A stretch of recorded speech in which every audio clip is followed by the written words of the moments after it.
No, yeah, we're still having a few issues with the new system, but it'll be up and running soon. Welcome to members of the media and our online viewers soon, I think.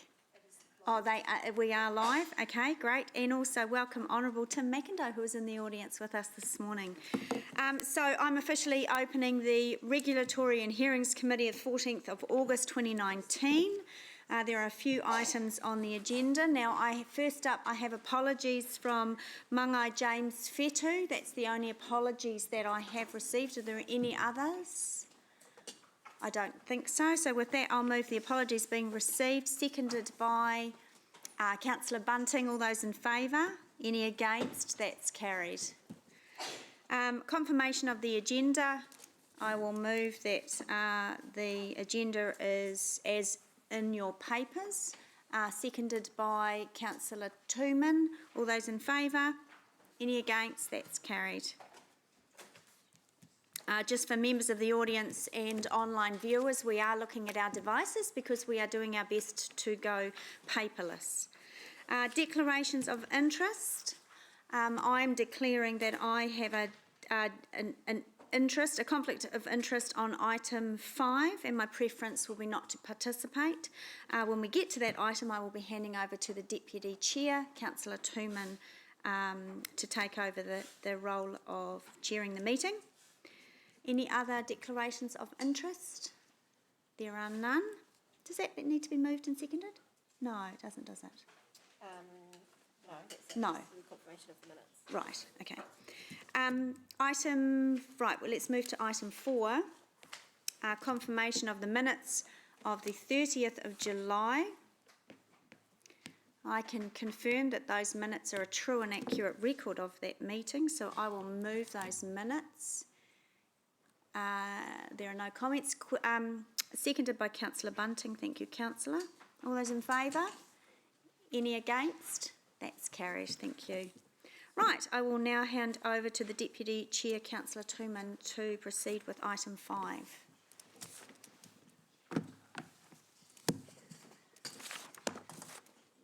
Does he need that?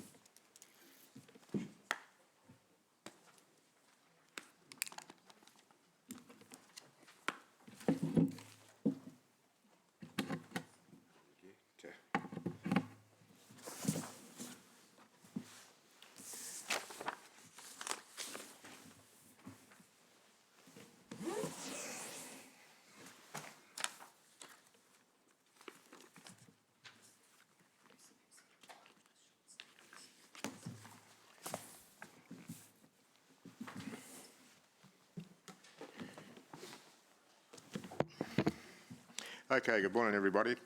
What we're going to do this morning is to hear the submitters, and we have... This is the only one that's arrived at the moment. There's only one? Okay. Perhaps you're a little bit ahead of time because I'm just being told that there's only one arrived at this point in time. Each submitter has 10 minutes, or if they're an individual submitter, they've got 5 minutes. A bell will go at 9 minutes, which gives them 1 minute to wrap up. If a submitter takes the full time, there'll be no questions. If they have taken less than their 10 minutes, then there will be an opportunity for questions. The submissions, they can be found on Diligent on page 17 at paragraph 38. So if you just go to that and then scroll down through the names of the submitters, just tap on that and you'll get the submission. So at this point in time, there's only one. Page 17? Yep. 17. Sorry?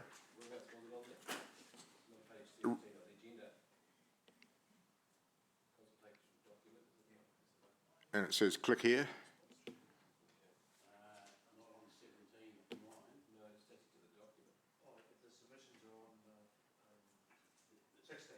Oh, 16, is it?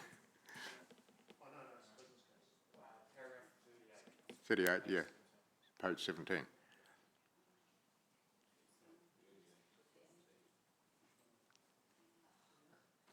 Thank you. Anybody else need any assistance? Claire's a bit busy there.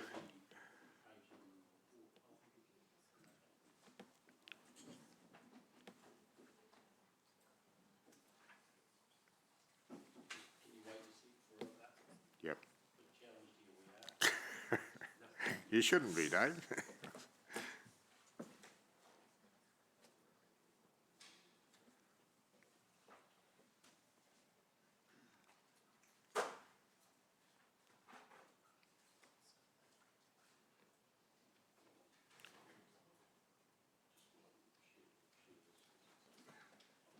You right there, Ziggy?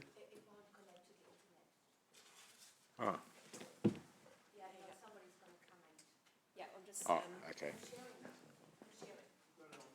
Okay, we've just got, IT's on their way down to help with anyone that's got any issues with connecting to the internet.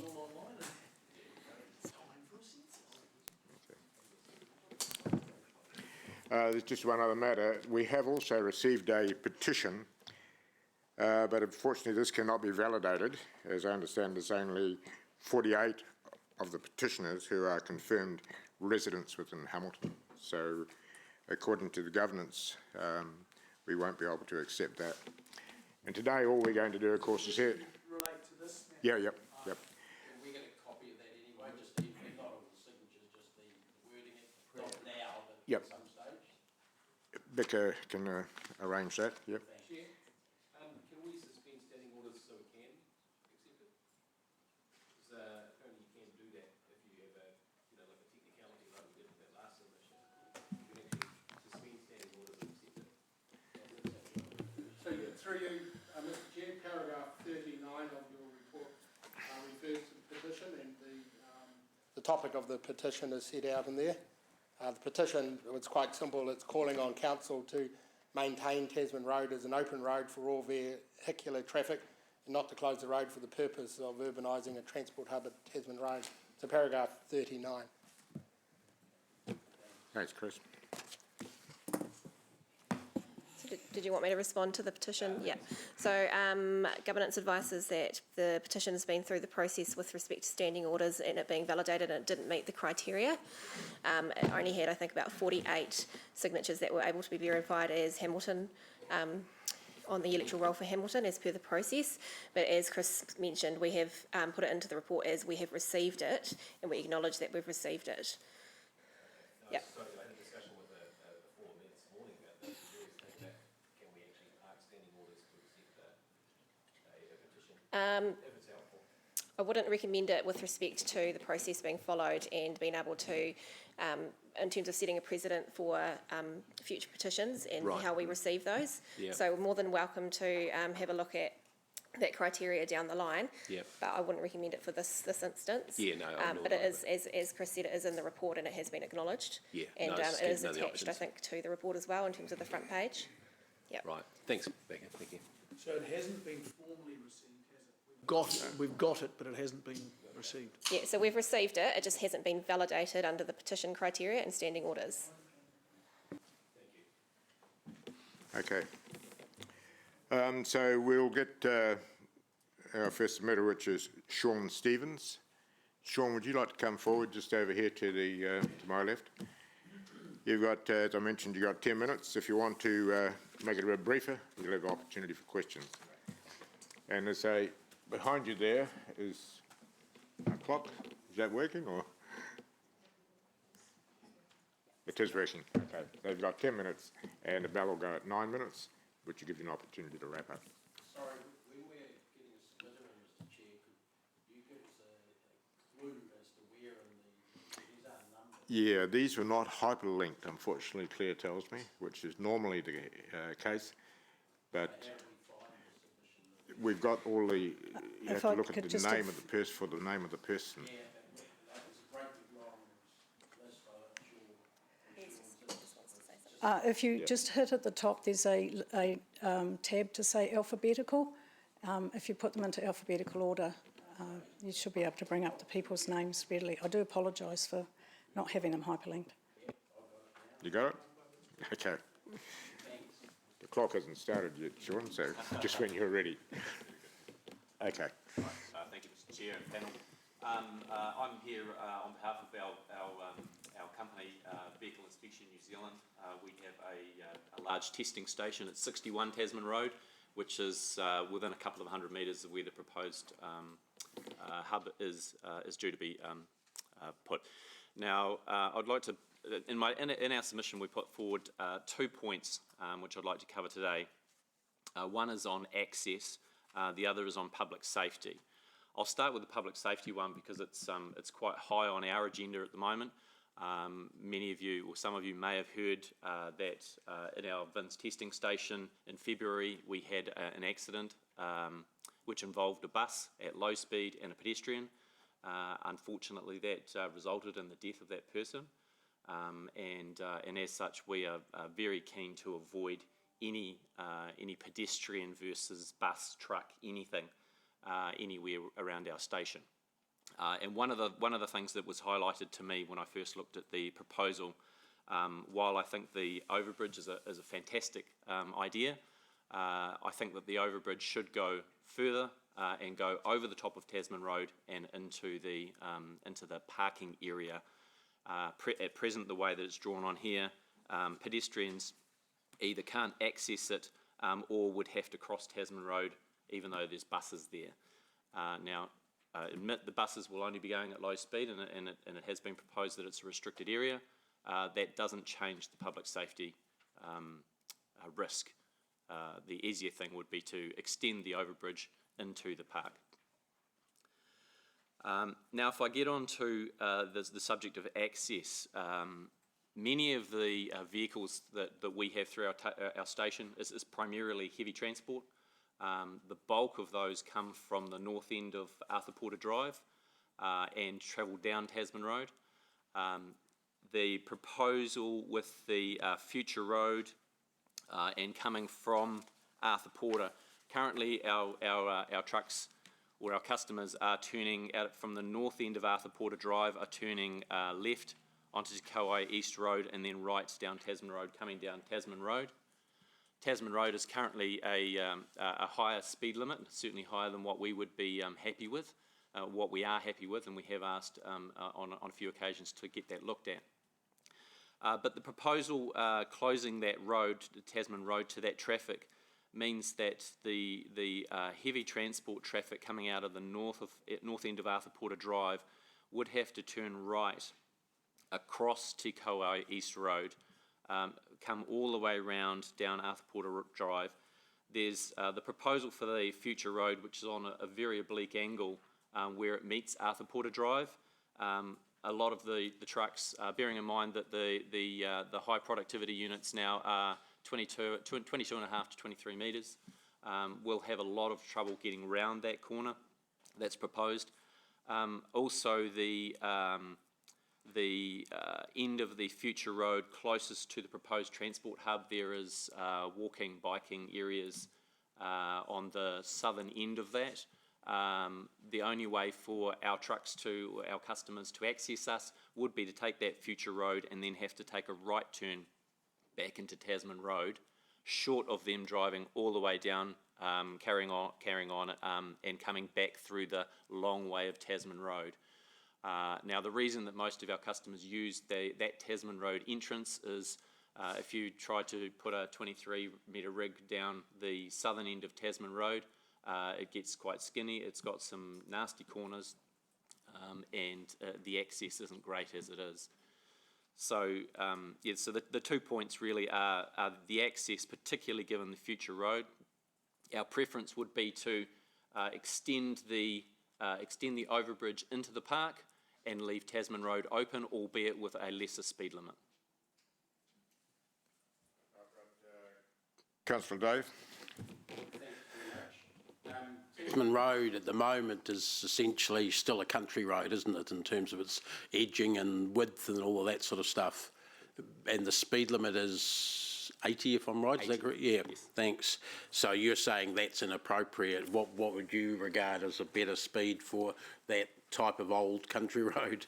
Well, I mean, given that speed limit probably is okay for an old country road, it's no longer an old country road. It looks like an old country road. It's not used as such. It has a lot of particularly heavy trucks along that road, and it should be at 50k an hour. We have problems constantly with large trucks trying to exit our premises onto Tasman Road. When something's coming down there at 80k an hour, you need a lot of stopping power. And you said you'd brought that to the attention of council before to our staff or particular units. Can you recall who? To be honest, I can't recall, but I believe it was brought to the attention when our building was going under development. It's reasonably new. Our building was opened in February last year, so I think it was brought to the attention by the developers, and our previous CEO also brought it to the attention. I'm not sure what process he used. And with the overpass you say should go all the way across Tasman Road, would you be happy as a ratepayer, or your organisation as a ratepayer, if it was to cost $2 million more-ish? Well, I think $2 million more is a figure which needs to be put into context with public safety. How much is a life worth? Yep. As I say, we have a speed limit on our premises of 20k an hour. The particular accident that happened on our premises in February was less than that, Yep. and unfortunately it resulted in a death. We don't want that to happen anyway. And the oblique corners you mentioned on the future road, which is angled onto both Tasman and Arthur Porter, could that be helped, the turning movement you're describing as a problem, if the corners were heavily rounded rather than sort of what they probably show in the plans that I've seen? In other words, so that the turning circle was sufficient to get a truck round. It would have to have a sufficient turning circle, yes. I don't believe, particularly the Arthur Porter to Future Road corner there, given what's shown on here, I don't believe that there is enough space there to be able to to have a unit go round. Because it's not just actually getting the rig round, it's the swing of the cab to get round. Yep. And look, the last one quickly was, when you constructed your building, were you aware that the district plan showed a future railway station on there? So you weren't looking at the planning for the whole area at that time? No. From what I understand, obviously this planning was, when we started planning this building was 2015, I think into 2015, early 2016. And at that stage, we don't believe that there was anything that we were concerned about. So you don't think it was in there from about 2010 onwards? No. Okay, thanks. No. No. Wait your turn. Okay. Being no further questions, thanks very much for your presentation, Sean. Thank you. Have we got any others here? Were they told it was 9:30? It was 9:30 they were all supposed to be here, weren't they? Yeah. Supposed to be in order here, and we haven't got anyone turned up yet.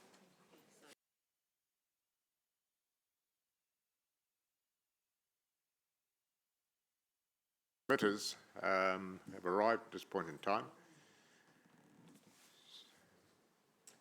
So, We just have a coffee and toilet break for 10 minutes and readjourn.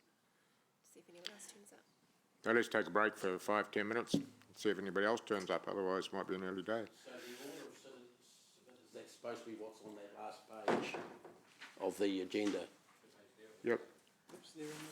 No, I'm looking in the electronic copy. It had a list at the end on the very last. Yeah, the first one was supposed to be at 9:30, and then 10 minutes after that, each submitter was supposed to be here. Yeah. We got the right date and the right day, same location, have we? Well, they might be waiting in the room that the meeting was listed for. So we'll take a break. 10 o'clock, we'll come back and see if we've got some more submitters at that point in time.